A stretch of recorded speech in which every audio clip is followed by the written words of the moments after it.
Have you ever wondered how the Romans built forts that endured for millennia, while many modern structures barely last a few decades? What was their secret? Imagine using a technique so effective that it turned every fortress into something almost invincible. In this video, you'll discover the anonymous technique that made Roman engineers masters of creating structures that not only defended but intimidated and stood the test of time. If you've ever been frustrated by the fragility of something that's built to last, get ready to learn from the largest empire in history how innovation and planning can change everything. And the best? This technique remains relevant to this day. Stay with me and unravel this mystery that may surprise you. Imagine looking at the horizon and seeing an immense stone construction with sturdy walls and towers that seem to touch the sky. For the conquered peoples, these fortresses were not just constructions. They were a silent but powerful warning. Rome was here to stay. But Roman forts went far beyond simple defensive structures. They were the beating heart of an empire that controlled vast and diverse territories with impressive skill. Each fort was strategically erected on carefully chosen sites, such as hills that offered ample views of the surroundings or near rivers and crucial trade routes. These positions were not random. They ensured that Rome could react quickly to threats and at the same time showed the locals that there was no room for resistance. With their imposing walls and reinforced gates, the forts were more than physical barriers. They were symbols of Rome's absolute control. However, the function of these fortresses was not limited to defense. They were like large operational centers, capable of sustaining troops for months. Warehouses crammed with food, weapons and supplies ensured that soldiers were always ready to take on any challenge. In addition, these places functioned as checkpoints, where taxes were collected and important decisions about regional administration were made. Each fort was an extension of Rome's power, a concrete representation of its organization and efficiency. Another essential role of the strong was to ensure fast and efficient communication. The Roman road system, famous to this day, connected these fortresses so that messages and orders from the center of the empire quickly reached the farthest borders. Smoke signals, lit torches, and messengers on horseback formed a communication network that seemed to surpass the limitations of the time, allowing the Romans to always stay one step ahead of their enemies.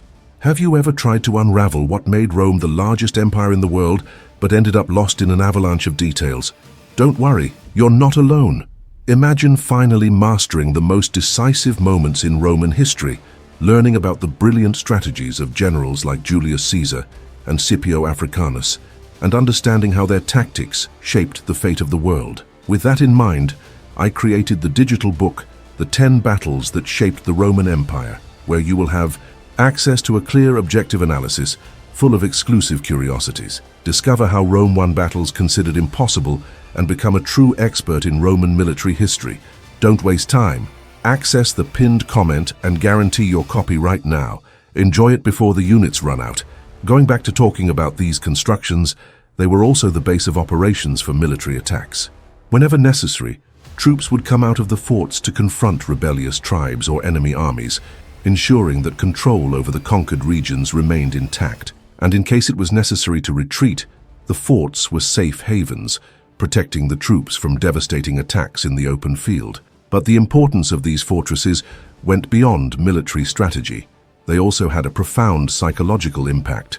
For conquered peoples, the sight of a Roman fort was a constant reminder that Rome was in control, while for soldiers, it was a sign of security and organization. Within its walls, each legionnaire knew they were part of something much bigger, a powerful, ruthless machine that seemed invincible.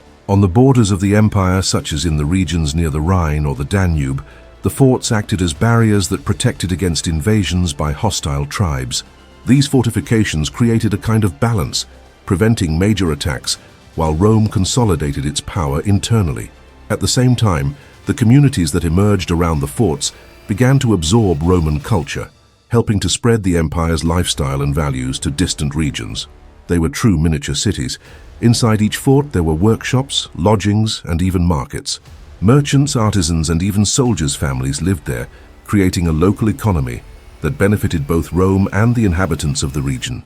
At the end of the day, Roman forts were much more than stone and wood constructions.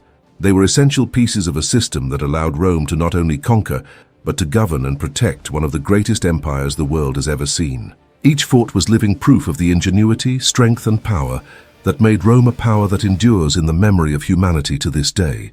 Before continuing, I saw here that you haven't signed up yet. You won't want to miss all the content about Rome that we always bring. Roman engineering shone in a period where territorial expansion was one of the most challenging priorities for any empire. As Rome grew, the demand for infrastructure that combined efficiency, durability, and strategic purpose became one of the hallmarks of his administration. The Romans not only built to meet immediate needs, but also to create a legacy of functionality that would reinforce their dominance. One of the main reasons for the success of Roman engineering was its ability to absorb and enhance knowledge from other civilizations. From the Greeks, they inherited concepts of aesthetics and proportion, applying them in their constructions in a practical way. From the Etruscans, they learned to use arches and vaults, techniques that expanded architectural possibilities and allowed for more robust and flexible structures. This marriage of cultural heritage and self-innovation resulted in works that, in addition to being functional, were monumental. Roman concrete was one of the great revolutions of the time. Its unique mixture, which included volcanic ash, resulted in an extremely resistant material capable of withstanding the wear and tear of time and adverse weather conditions. This innovation made possible constructions such as the Pantheon, whose dome to this day is a reference in engineering and architecture. This concrete was also widely used in bridges, ports, and public buildings, which not only met the needs of the empire, but demonstrated Rome's technical mastery. Another example of efficiency is on Roman roads. Built with a layer technique using stones, sand, and concrete, these roads guaranteed durability and efficiency in transport. They connected the farthest regions to the center of the empire, allowing troops, goods, and information to circulate quickly. In addition, the roads were not only functional, their presence showed that Rome not only conquered, but also cared about integrating and governing its lands. The aqueducts are another proof of the technical advancement of the Romans. These structures transported water for dozens of kilometers, supplying entire cities and ensuring access to essential resources for urban life. The aqueducts were designed to minimize losses by utilizing precise calculations of inclination and gravity. With them, Rome was able to transform villages into advanced urban centers, offering sanitation, public baths, and fountains, which improved the quality of life and reinforced the social order. The Romans were also masters at building bridges, which were essential for crossing rivers and ensuring the continuity of roads. Using the arch as the central element, these bridges combined aesthetics and functionality, allowing them to withstand the elements and constant use. Examples such as the Alcantara Bridge in present-day Spain show how the Romans were able to combine practical engineering and durability. In addition to constructions, Roman engineering was deeply linked to organization and planning. They carefully mapped out the terrain before starting any project, ensuring that the works were carried out in the most efficient location. This attention to detail was also reflected in the standardization of techniques and tools, which allowed their constructions to be replicated quickly and accurately in different parts of the empire. Finally, Roman engineering was more than just a means of meeting practical needs. It was a tool for control and integration. Every construction, whether a road, aqueduct, or fortress, reinforced Rome's presence and demonstrated its power. For local populations, these works represented not only the benefits brought by the empire, but also the authority that Rome exercised over them. This technical and organizational legacy not only sustained Roman power for centuries, but also influenced future generations. The combination of inherited knowledge, proprietary innovations, and a hands-on approach made Roman engineering a key pillar of the success of one of the greatest empires in history. Practically everything in the military area of Rome was very well planned. Tell me here in the comments if you believe that no one overcame the Roman organization, or if there was any better planned civilization. I want to know your opinion. Imagine an empire that reached the far reaches of the known world, connecting cities, ports, and fortresses through constructions that seemed challenging even by modern standards. The secret of this impressive durability lay not only in the Romans' ability to plan, but in a material that became a staple of their supremacy: opus cementitium, Roman concrete. More than a mixture of lime, volcanic ash, and crushed stone, this material was such an advanced innovation that its properties still intrigue scientists and engineers centuries later. To understand the impact of Roman concrete, it is necessary to start with its composition. The lime, the main component, worked as a powerful binder, ensuring that the elements of the mixture remained united. Volcanic ash, rich in minerals, came into play as the real differential.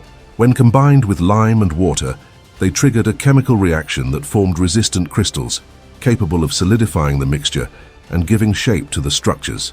The crushed stone completed the process, adding physical stability and distributing the pressure evenly. What made opus caementicium even more extraordinary was its ability to grow stronger over time.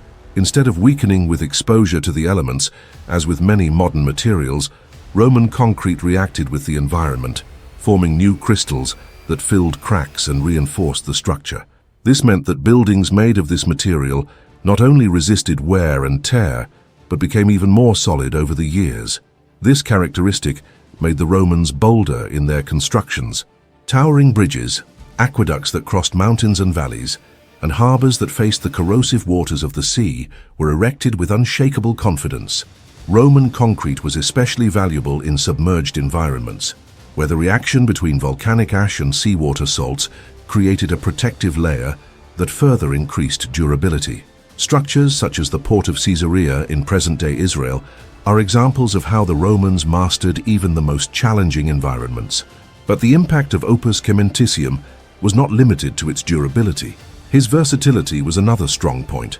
The material could be molded into complex shapes, allowing for the creation of arches, vaults, and domes that became hallmarks of Roman architecture. An iconic example is the Pantheon, whose dome is still the largest in the world, made of unreinforced concrete. This feat was only possible thanks to the lightness and strength of the material, which allowed the construction of a structure that defied the technical limits of the time. In addition, Roman concrete made construction more efficient and affordable. While other civilizations relied on stone blocks that required time and skilled labor to cut and transport, opus caementicium could be produced and applied locally, speeding up the pace of work. This efficiency was critical for an empire that needed to expand quickly and maintain a robust infrastructure in far-flung territories. The origin of this revolutionary material lies in the volcanic ash of the Mount Vesuvius region. The Romans knew how to exploit this natural wealth, but the real merit lay in their ability to understand and optimize the properties of these resources. Not only did they utilize concrete effectively, but they also adapted its composition to meet the specific demands of each project. This technical expertise was essential to transform opus caementicium into a strategic tool for construction and control. Every structure built from this material was tangible proof of Rome's power. The aqueducts that brought clean water to entire cities, the roads that connected the empire, and the fortifications that protected the borders were more than functional works. They were statements of authority and innovation, showing that Rome not only conquered territories, but also transformed them. The legacy of Roman concrete has gone beyond the limits of its time. Today, scientists and engineers study its properties for inspiration to create more durable and sustainable materials. While many of the exact formulas have been lost over time, the impact of the opus caementicium continues to be felt, highlighting the technical genius and strategic vision that defined the Roman Empire. The opus caementicium was not just a building material, it was the foundation of an empire that knew how to use science and innovation to shape the world in its favor. Their durability, versatility, and efficiency ensured that Roman works remained not only as symbols of power, but as witnesses to an era that continues to fascinate and inspire humanity. Before proceeding, I saw here that you forgot to like the video. Help us always bring you more content about Rome, and leave your like. Roman constructions are recognized worldwide for their durability and resistance, and this is due to highly precise techniques that combined meticulous planning and impeccable execution. Each work, whether an aqueduct, a bridge, or a temple, followed strict standards, with methods that maximized efficiency and guaranteed the longevity of the structures. The process began with the strategic choice of location. Roman engineers analyzed the terrain, weather conditions, and geological features to ensure that the foundation was stable and able to withstand the weight of the construction over the centuries. Instruments such as groma and chorobots were used to measure angles and inclinations accurately, ensuring that each element was perfectly aligned and level. In the construction of the walls, The most common technique involved the use of alternating layers of concrete and bricks or stones, known as opus mixtum. The core of the wall was filled with opus cementitium, a highly resistant mixture of lime, volcanic ash, and crushed stone. This core provided stability and absorbed impacts, while the outer part was lined with carefully arranged bricks or stones to ensure uniformity and protection against infiltration. Concrete was cast using wooden shapes designed to create regular symmetrical structures. These temporary molds allowed the concrete to be poured and compacted in a controlled manner, eliminating structural failures. In constructions such as arches and domes, the forms also served as temporary support, supporting the weight of the material until it hardened completely, ensuring safety during the process. In the foundations, large stones were first positioned to form a solid foundation, upon which layers of concrete and bricks were built. Each layer was applied carefully, and the spaces between the bricks or stones were filled with mortar. This technique not only increased the cohesion of the structure, but also made it resistant to vibrations such as those caused by earthquakes or heavy traffic. The Romans also used impermeable mortar in buildings subject to exposure to water, such as aqueducts and reservoirs. This mortar, made from volcanic ash, prevented leaks and protected against deterioration caused by moisture. On decorative surfaces, such as temples and public buildings, engineers applied marble or other aesthetic coatings, combining functionality and beauty. For works that required specific shapes, such as domes or arches, concrete was molded into precise segments. In the case of domes, such as the one in the Pantheon, the weight was gradually reduced towards the top, using lighter materials in the concrete of the upper layers. This technique evenly distributed the stress, creating self-supporting and extremely resistant structures. Roman roads were also built with a highly effective method. Layers of different materials, such as large stones at the base, gravel in the middle, and stone slabs on the surface, ensured a solid and sturdy foundation. The roads were inclined slightly to allow water to drain, preventing erosion and prolonging their useful life. This technique made Roman roads so durable that many still exist today. In aqueducts, the Romans used precise slopes, calculated to keep the flow of water constant. These structures, often made of concrete and bricks, were reinforced by raised arches that spanned valleys and plains, ensuring stability and efficiency. Engineers also cut tunnels in mountains and built canals with waterproof coatings to minimize losses and leaks. In addition to construction techniques, the Romans stood out for their organization and standardization. They divided the tasks among specialized teams, such as masons, carpenters, and engineers, ensuring that each step was carried out accurately.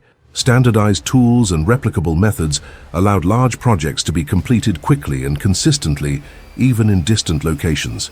The combination of strategic planning, innovative techniques, and impeccable execution transformed Roman constructions into true engineering masterpieces.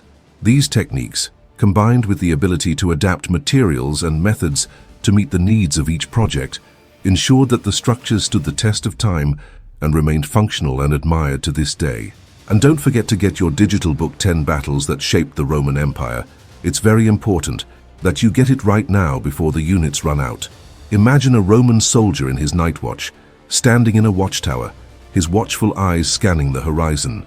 Below it, the fort rises like an impenetrable fortress, designed to be more than a physical barrier, an integrated defense system, where every stone and every slope has a clear purpose. It was not just a building, it was a protective machine. The watchtowers were the eyes of the fort. Erected at regular intervals along the ramparts, they ensured an unimpeded view of the surrounding terrain. From there, soldiers could identify any suspicious movement from miles away. These towers not only protected, but also attacked. Equipped with archers and spearmen, they turned the fortress into a lethal weapon for anyone who dared to approach. Every detail was calculated. The height gave range, while the strategically placed openings allowed for accurate shots without exposing defenders. Just below the walls, the deep moats became the first line of defense. They were not simple holes. They were carefully designed barriers. Climbing them was almost impossible, especially under a rain of arrows coming from the towers. In many cases, these ditches were filled with water, further increasing the challenge for anyone trying to cross them. Even without water, the sloping shape of the interior walls made any attempt to advance an almost suicidal task. The sloping walls gave the fort an air of invincibility. Unlike vertical walls, these slopes repelled direct attacks and made it difficult to use ladders or siege tools. During a confrontation, the defenders took advantage of this design to launch projectiles that, as they descended the slopes, gained strength, increasing their damage capacity. But what really put the fort in a dominant position was the land on which it was built. Whenever possible, the Romans chose high ground, a decision that transformed each fortification into a natural fortress. On a hill or plateau, the defenders were in control of the situation, being able to observe and attack the enemies while they faced the disadvantage of fighting against gravity. The gates, traditionally the most vulnerable point of any fortification, were veritable traps in Roman design. They rarely lined up directly with the access to the fort. Instead, they were positioned at strategic angles that forced enemies through narrow corridors, exposing them to lateral attacks. In addition, the gates were reinforced with solid wood bars and metal cladding, making it almost impossible to break them down without suffering heavy casualties. Inside the fort, the organization also favored defense. The barracks and warehouses, where the most important supplies were located, were protected by additional layers of barriers. If a wall was breached, soldiers could still regroup and use the internal design to turn the tide against invaders. There were often small fortifications within the main fort, created specifically for these scenarios. In addition, the Romans knew that a good defense did not depend only on passivity. War machines such as ballistae and catapults were positioned at strategic points to wreak havoc before the enemy even reached the walls. This equipment, combined with the strategic positioning of trained soldiers, made any attack against a Roman fort a real nightmare. Nothing was left to chance. Every detail of the construction was designed to make life difficult for the enemy and make it easier to defend. The towers protected the watchmen, the moats slowed the invaders, the leaning walls repelled attacks, and the high ground made it all the more efficient. Even inside the fort, each structure was positioned to resist and react. Roman forts weren't just places to protect troops. They were demonstrations of intelligence and strategic engineering. They represented the Romans' ability to turn architecture into a weapon and defense into a science. When looking at these fortresses today, it is impossible not to recognize the lasting impact of a design that combined vision, calculation, and the certainty that each stone was exactly where it was supposed to be. Roman constructions, especially forts, are impressive examples of engineering that have stood the test of time. Structures such as those found at Hadrian's Wall in Britain and Masada in Israel stand as concrete testimonies to the durability and effectiveness of the techniques employed by Roman engineers. Hadrian's Wall, erected in the 2nd century AD, was intended as a defensive barrier to protect Roman Britain against northern tribes. Stretching for about 117 kilometers, it was composed of strategically placed forts, watchtowers, and smaller fortifications. Built with stone and the sturdy opus caementitium, many of these forts still retain their foundations and structures, even after centuries of exposure to harsh weather conditions. This durability reflects the quality of the materials and the precise planning that characterized Roman constructions. In Masada, in present-day Israel, a mountaintop fortress combines natural defenses and Roman techniques. Originally built by Herod the Great and later adapted by the Romans, the fortress of Masada included sturdy walls, storehouses, and cisterns for storing water. Despite time and history, much of this structure remains standing, evidencing the effectiveness of the techniques employed, such as the use of resistant materials and optimized design to maximize durability. Other notable forts are located along the Limes Germanicus, an extensive line of fortifications that marked the border of the Roman Empire in the German region. These forts were designed to withstand both direct attacks and the passage of time. Elements such as layers of concrete reinforced with stones and bricks, as well as strategic positioning, ensured their survival through the centuries. The durability of these forts can be attributed to several factors. The use of opus caementitium, a mixture of lime, volcanic ash, and crushed stone, provided a solid foundation resistant to erosion. The constructions often included waterproof coatings in areas exposed to moisture, protecting the structures from infiltration and wear. Additionally, the strategic choice of stable terrain and careful design helped to prevent long-term structural issues. These constructions were also designed with an integrated approach. The external fortifications were reinforced with elements such as watchtowers and moats, while the interiors were organized to protect essential resources, such as warehouses and residential areas. This combination of external defense and internal planning maximized the functionality and resilience of the structures. The survival of forts like those of Hadrian's Wall, Masada, and the Limes Germanicus demonstrates the effectiveness of Roman techniques and highlights their historical significance.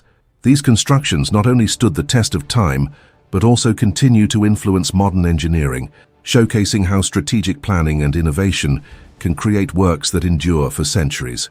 The brilliance of Roman engineers lies not only in their monumental works, but in the fact that their techniques continue to inspire modern engineering. The way they combined materials, planned every detail, and integrated functionality with durability is a testament to human persistence and ingenuity. These lessons, learned centuries ago, show that we can always look to the past to create a more solid future. If you were impressed by the durability of Roman concrete or the strategies used to construct forts that defy time, know that this is just the beginning. Roman techniques not only influenced antiquity, but also contemporary projects. As scientists study how to recreate the mixture that made their works endure for millennia, here's a brief explanation of how a Roman fort was built. First, they would choose a strategic location, usually a hill or elevated terrain, to make it harder for enemies to attack. Then, they would dig a large moat around the fort as a barrier to hinder approach. The walls were made of layers of stone, bricks, and super-resistant concrete known as opus cementicium. At the top of the walls, towers were constructed so that soldiers could watch and protect themselves while defending the fort. Inside the fort, there were barracks for soldiers, warehouses for storing food and weapons, and even spaces for training. Everything was planned to ensure safety and efficiency. And remember, whenever you want to learn more about how Rome became the greatest empire of antiquity, just go to the pinned comment and grab your digital book, 10 Battles That Shaped the Roman Empire. Get it today because the units are limited. If you enjoyed learning about the incredible Roman engineering, don't forget to like the video and subscribe to the channel. That way, you won't miss any content about history, engineering, and the curiosities that shaped the world we live in.